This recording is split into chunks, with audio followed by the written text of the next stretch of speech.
நற்செய்தி வாசகம். மார்க் எழுதிய நற்செய்தி 12ஆம் அதிகாரம். ஆண்டவரின் உயிருள்ள வார்த்தைகள் 1-12 முடிய. இயேசு அவர்களிடம் ஊமைகள் வாயிலாக பேசத் தொடங்கினார்.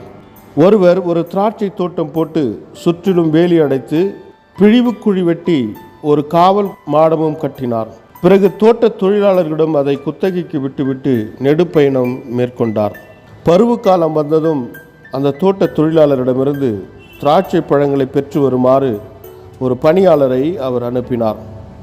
ஆனால் அவர்கள் அவரை பிடித்து நைய புடைத்து வெறுங்கையராய் அனுப்பினார்கள்.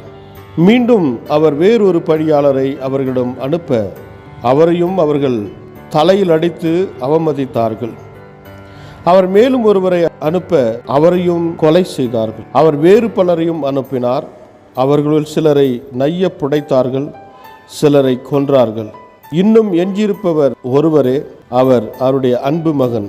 தம் மகனை அவர்கள் மதிப்பார்கள் என்று அவர் நினைத்து கொண்டு இறுதியாக அவரை அவர்களிடம் அனுப்பினார். அப்பொழுது அத்தோட்ட தொழிலாளர்கள், இவன்தான் சொத்துக்குரியவன், வாருங்கள் நாம் இவனை கொன்று போடுவோம், அப்போது சொத்து நமக்கு உரியதாகும் என்று தங்களிடையே பேசிக்கொண்டார்கள். அவ்வாறே அவரை பிடித்து கொன்று திராட்சை தோட்டத்திற்கு வெளியே எறிந்து விட்டார்கள். திராட்சை தோட்ட உரிமையாளர் என்ன செய்வார்? அவர் வந்து அத்தொழிலாளர்களை ஒழித்துவிட்டு திராட்சை தோட்டத்தை வேறு ஆட்களிடம் ஒப்படைப்பார். கட்டுவோர் புறக்கணித்த கல்லே கட்டடத்திற்கு மூலைக்கல் ஆயிற்று. ஆண்டவரால் நிகழ்ந்துள்ள இது நம் கண்களுக்கு வியப்பாயிற்று என்னும் மறைநூல் வாக்கை நீங்கள் வாசித்ததில்லையா என்று அவர் கேட்டார்.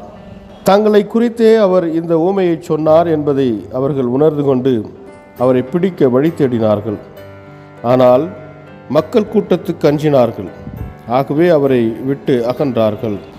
கிறிஸ்து வழங்கும் நற்செய்தி. கிறிஸ்துவே உமக்கு புகழ்.